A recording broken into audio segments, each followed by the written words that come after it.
नमस्कार। जैसा कि पिछले एपिसोड में संक्षेप में उल्लेख किया था, FIFA federation international football association का गठन 21 मई 1904 को पेरिस में एक बैठक में किया गया था, जिसमें 7 देशों के प्रतिनिधियों ने भाग लिया था।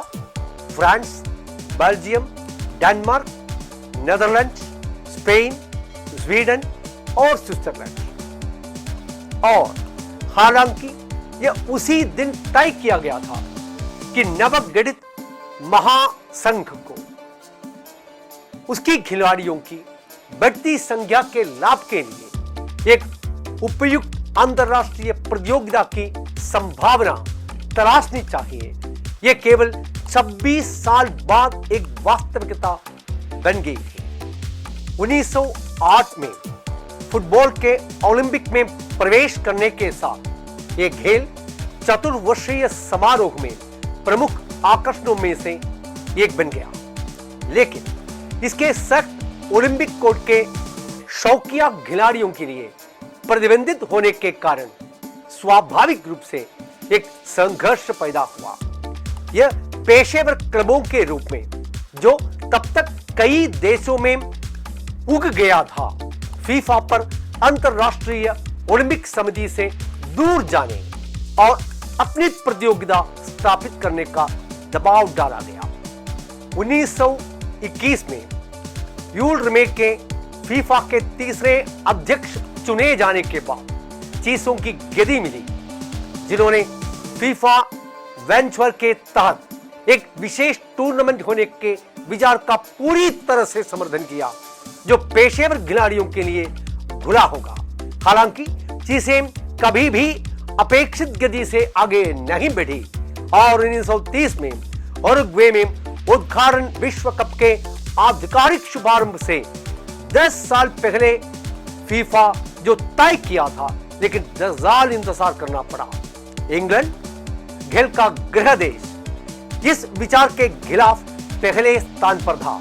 विश्व निकाय अन्य राष्ट्रों के सामूहिक के लिए एक सहायक भूमिका निभाने के लिए अनिच्छुक होने के कारण जो बाद में ही खेल में आए थे, इसने वेल्स, स्कॉटलैंड और आयरलैंड को भी दूर रहने और नए शरीर से मुंह मोड़ने के लिए प्रभावित किया। प्रारंभिक निर्णय के ठप होने का अन्य उल्लेखनीय कारण प्रथम विश्व युद्ध था, जिसे एक ठोस प्रस्ताव को चार चौकन करने के लिए सदस्य देशों के बीच प्रभावी ढंग से संचार को भी सील कर दिया। इसके अलावा प्रस्तावित टूर्नामेंट में भाग लेने के लिए पेशेवरों को एक खुला टिकट दिए जाने के मामले में हितों के टकराव का भी काफी टकराव था। कई देशों में जहां पेशेवर क्लबों को अभी तक मजबूत जड़ें जमानी बाकी थी।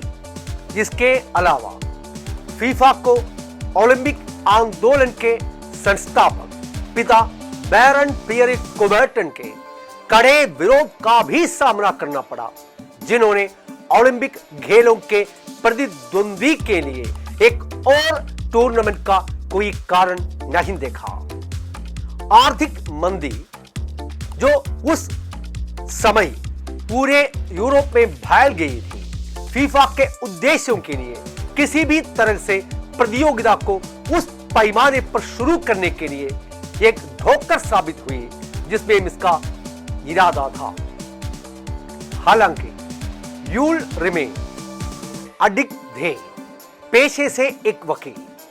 फ्रांसीसी लोग अनुनय के उस्ताद साबित हुए, क्योंकि यह सदस्य देशों के प्रतिनिधियों के साथ बैठते थे, अक्सर स्वतंत्र रूप से उन मामलों पर उनके डर को शांत करने के लिए जो उन्हें प्रिय थे।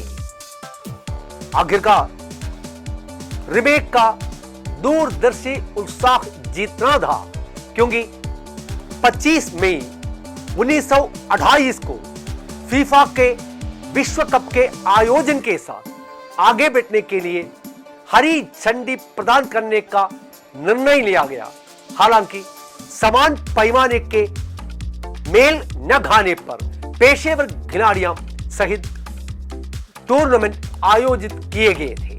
1909 और 1911 में सर थॉमस लिप्सन ट्रॉफी के लिए इंग्लैंड में कम से कम 2 बार।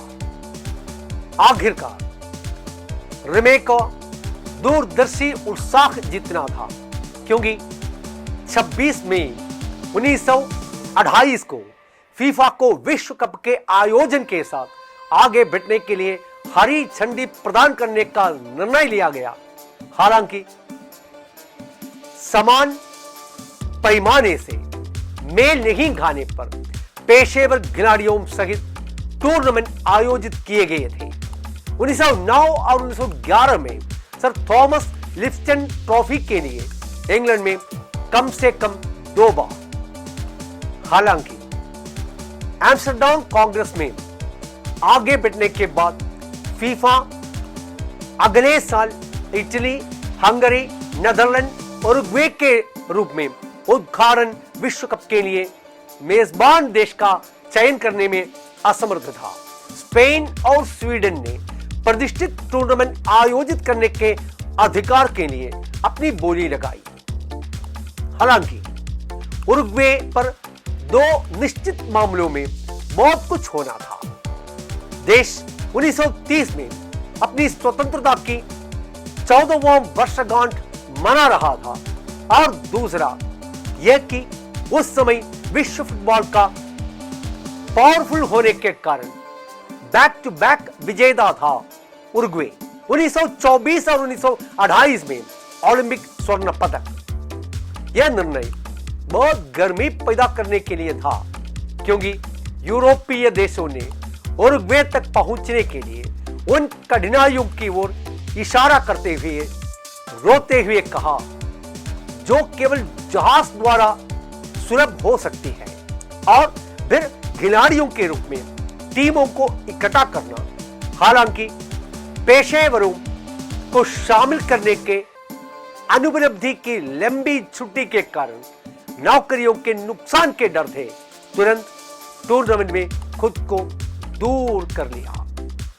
आर्थिक मंदी को भी एक कारण के रूप में उद्धृत किया गया था, जिसे वापस लेने के लिए पहले माना जाएगा।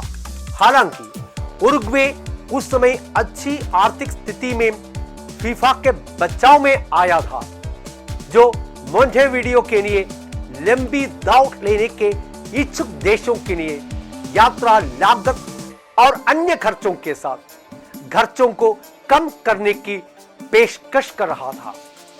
इस बीच टूर्नामेंट को शुरू करने के लिए रिमे द्वारा किए गए प्रयासों के सम्मान के रूप में फ्रांसीसी सरकार विजेता टीम को प्रस्तुत की जाने वाली ट्रॉफी दान करने के लिए आगे आई।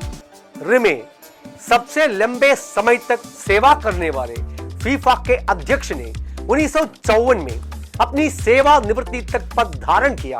खुद अपने बैग में ट्रॉफी ले गए, क्योंकि उन्होंने विदेश में एमएस कांटे वर्डे को उठाने के लिए रवाना किया था।